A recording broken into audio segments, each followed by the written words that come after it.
जब ठाकुर आए तो उनकी आदर और सेवा होनी चाहिए। अब 50 ठाकुर रख लिए तो हम 50 को भोग थोड़ी लगा पाएंगे। तो घर में उतने ही ठाकुर जी रखे जितनी सेवा बन जाए। जैसे हम तो इतना तक निषेध करते हैं कि कार्ड में ये भगवान की जो छवियां छपती हैं, जो नाम छपते हैं, ये नहीं छपने चाहिए। आप समय सारणी दे दीजिए ब्याह की। अब एक साधारण से अपने व्यापार चलाने के लिए थैलों में प्रभु की रूप छाप रहे हैं, प्रभु के नाम छाप रहे हैं, कैसे? अब उन तो नई छवि विराजमान कर ली, पुराने फेंक दिए, तो भगवान कभी प्रसन्न होंगे? तुमको क्या समझते? तुम्हारी पूजा से वो तुमने आदर ही नहीं किया कि बहुत कट्टरता दिखाते हैं, बहुत भावना करते हो, अपने इष्ट का खुद अपमान कर रहे हैं, खुद अपने इष्ट का अपमान कर रहे हैं। ईशान सिंगला जी मोगा से। राधे राधे। राधे राधे गुरुदेव। गुरुदेव आपके चरणों में कोटि कोटि प्रणाम। महाराज जी, इनका प्रश्न है कि बहुत सारे लोग क्या होता है कि तोहफे आदि में प्रभु की मूर्तियां आदि दे देते हैं। क्या चीज? तोहफा जब देते हैं, बर्थडे गिफ्ट है, भेंट के उसमें, तो अभी तो घर में तो एक ही विराजमान कर सकते हैं। अभी पता लगा कुछ दिन में 10-15 हो गई तो नहीं, उनका नहीं क्या लेना चाहिए। हम नहीं लेते। वो तो पूरा पैक करके देते हैं। नहीं, हमने नहीं चाहिए। हम पूछते हैं जैसे कोई कुछ दे, क्या है? नहीं चाहिए हमें। हमारे सेब में विराजमान है, हम इनको किसको देंगे? किसी को देना, अब वो क्या व्यवहार करेगा? लोग क्या व्यवहार करेगा? अच्छा, अब हम अपने ठाकुर की सेवा के सिवा, इतनी हमारी सेवा विराजमान है, अब हम सब विराजमान नहीं कर सकते। अलग अलग भाव से अलग अलग, तो हम दर्शन कर लेते हैं, प्रणाम कर लेते हैं, उन्हीं को वापस कर देते हैं कि भाई ठाकुर विराजमान का मतलब सेवा होनी चाहिए। अलमारी में थोड़ी ऐसे कि धूल पड़ रही है ऐसे नहीं विराज। मान लो कोई आपको भेंट दे रहा है तो प्रणाम है, भेंट को गले लगाया, वापस दे दिया। कि हम इनको अपने घर में ले जा करके हमारे घर में विराजमान है, हम इनको 100 पीस की तरह नहीं रख सकते। जब ठाकुर आए तो उनकी आदर और सेवा होनी चाहिए। अब 50 ठाकुर रख लिए तो हम 50 को भोग थोड़ी लगा पाएंगे। तो घर में उतने ही ठाकुर जी रखे जितनी सेवा बन जाए, और प्रार्थना कर दे, फिर नहीं लेना चाहिए। हमारी राय है, नहीं लेना चाहिए। वैसे मतलब ये भेंट देनी भी नहीं चाहिए, नहीं देनी चाहिए। जैसे हम तो इतना तक निषेध करते हैं कि कार्ड में ये भगवान की जो छवियां छपती हैं, जो नाम छपते हैं, ये नहीं छपने चाहिए। आप समय सारणी दे दीजिए ब्याह की, और उत्तम से उत्तम कार्ड बनाओ, उसमें फूल बना दीजिए, उसमें और भी ब्याह के स्वरूप दूल्हा दुल्हन बनाकर जयमाला पहनाते, ऐसे कर दो। अब आप प्रिया प्रीतम बना दिए, राधा कृष्ण बना दिए, भगवान शिव पार्वती बना दिए। अब वो तो आदमी निमंत्रण कार्ड की तरह, और इसके बाद फिर वो फेंक दिया जाता है ना दृष्टि। अब वो प्रिया प्रीतम बने, राधा कृष्ण बने या शिव पार्वती बने, वही हम मंदिर में विराजमान को, वही हमारे, यही तो हमारी बुद्धि भ्रष्ट का होने का कारण है। अब एक साधारण से अपने व्यापार चलाने के लिए थैलों में प्रभु की रूप छाप रहे हैं, प्रभु के नाम छाप रहे हैं। अब जिस हम नाम की उपासना करते हैं, उसी नाम को तमाकू में छाप रहे हैं। अब वो जो पैक फुटपाथ में जाएगा, वो पैर पड़ेगा, तो जो कंपनी वाला है उसकी दुर्गति होगी, क्योंकि उस नाम और रूप तो अपमानित कर रहा है मात्र कुछ चंद रुपए के लिए। तभी फैक्ट्रियों में बड़े बड़े हानि और नुकसान और सब आतंक मचते हैं। बहुत होश में रहना चाहिए। पैसा कमाने के लिए बहुत से उपाय हैं। भगवान के रूप नाम का सहारा लेकर उन पैसा मत कमाओ। पैसा कमाने के लिए आपके लिए बहुत से सामग्री है भाई, अच्छी से अच्छी वस्तु भी चाहिए। आप उसमें भगवान नाम क्यों लिख देते हैं? भगवान का रूप क्यों छाप देते हैं? अब बंसी धारण किए हुए प्रभु एक थैला है, अब थैले को तो थैले की जगह में रखेगा ना। अब मान लो ऐसे थैला रखा, वहीं आप जूता पहने खड़े, तो अपराध नहीं लगेगा? आप कितना सम्मान करते हैं अपने प्रभु की छवियों का। इसीलिए तो हम सबकी बुद्धि भ्रष्ट हो जाती है। पोस्टर छपवा दिए, उसमें भगवान की भी छवि बनी हुई है और अपनी भी छवि बनी हुई है, और गुरु भी बैठे हैं, आचार्य भी बैठे हैं। पोस्टर फाड़ के नाली में फेंक दिए गए, क्योंकि तुम धर्म के सूक्ष्म भाव को नहीं समझ रहे हो, तुम भगवान का अपमान कर रहे हो। हमें लगता है नहीं लेना चाहिए, नहीं देना चाहिए।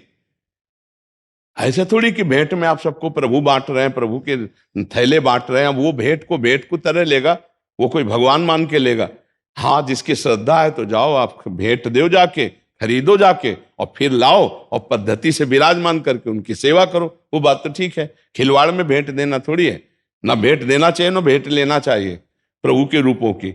हाँ, अगर सेवा भावना तो फिर जरूर ले लेनी चाहिए। लेकिन घर में सबके ठाकुर विराजमान है, और वो कहाँ 50 जगह विराजमान करके भोग लगाएगा? तो अनादर ही तो होगा।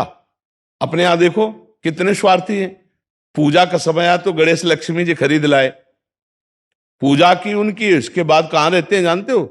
दरवाजे के किसी कोने में ऐसे और फिर जाके किसी पीपल वृक्ष के नीचे ऐसे बैठे दिखाई देते हैं। हम कह रहे हैं कि अगर आपको तो ऐसी जगह सम्मान पूर्वक उनको पधराओ या उनको समाधिस्थ कर दो जहां उनका अपमान ना हो। वही धूल पड़ रही, वही तुम्हें शर्म नहीं आती कि वही भगवान है तुम्हारे जिनकी तुमने सिंहासन में बैठकर पूजा की थी, उन्हीं को उठा के तुम ऐसे नहीं।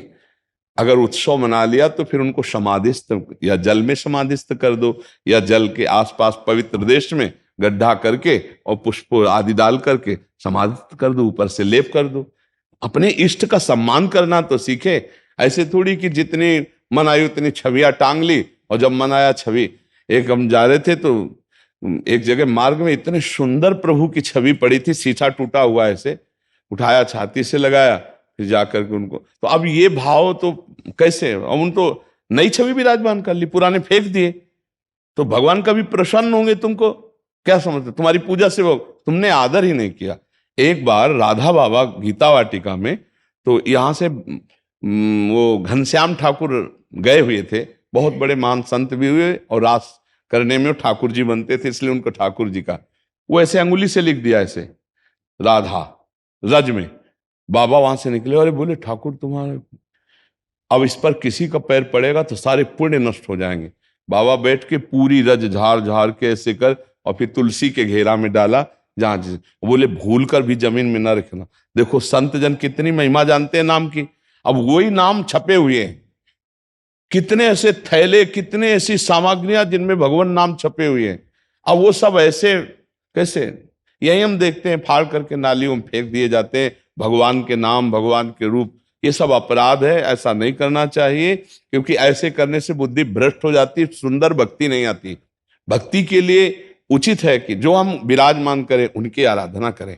और जब कभी ऐसा हो जाए कि हम दूसरे रूप में लेना चाहते हैं उनको, तो किसी पावन नदी, पावन सरोवर के तट पर जाकर रज खोदो और उनको समाधिस्थ कर दो, ऊपर से रज डाल दो। ऐसे ऐसे खुला अपमान के लिए चौराहे पे मत रखो, किसी वृक्ष के नीचे मत रखो, ऐसा करना चाहिए। उनकी मानसिकता भी हम बता देते हैं, हमारे जी हमारे पास आते रहते हैं। उनकी मानसिकता रहती है कि अगर किसी पेपर पे हमने लिख दिया राधा, तो अभी सारा काम मंगल में होगा। अगर किसी कार्ड में छाप दिया राधा कृष्ण की छवि, तो अभी सारा मंगल मंगल, सारा अच्छा अच्छा तो मंगल किसे कहते जानते हो? जो वो नाम किसी के पैरों के नीचे पड़ेगा, उसका अपमान होगा, तो तुम्हारा मंगल नष्ट हो जाएगा।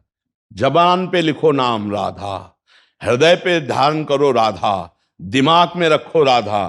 ये गाड़ी में लिखने के लिए नहीं है, ये कार्डों में लिखने के लिए नहीं है, ऐसा नहीं है। मंगल भवन भगवान का नाम जबान पे रखना है।